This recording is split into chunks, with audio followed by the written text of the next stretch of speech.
बुद्धिबळाच्या पटातलं 6वं घर, जर आम्हाला 6 वर्षानंतर वजीर व्हायचंय तर 6वं घर आहे. योग्य वेळेस आम्ही योग्य ठिकाणी असलो पाहिजे.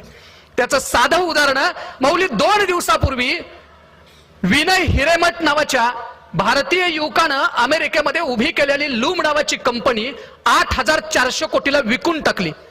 515 कोटीचं पॅकेज आहे या मुलग्याला, आणि त्यानं ती कंपनी 32व्या वर्षी ही कंपनी विकून टाकली.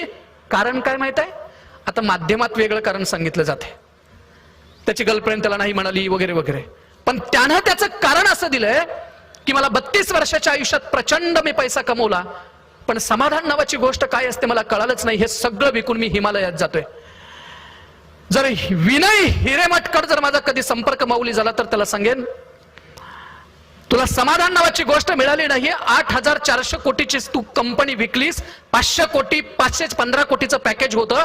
हे सगळं सोडून समाधान शोधण्यासाठी, जगण्याची तत्व शोधण्यासाठी, चांगली मूल्य शोधण्यासाठी जर तू हिमालयात जात असतील तर त्याची काही गरज नाही.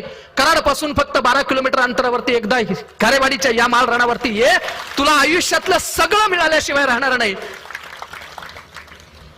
आपण योग्य वेळेस योग्य ठिकाणी जर असेल तर निश्चितपणे आपल्या आयुष्यात यश प्राप्त होतं. ते यश प्राप्त व्हावं एवढी अपेक्षा माऊली व्यक्त करतोय.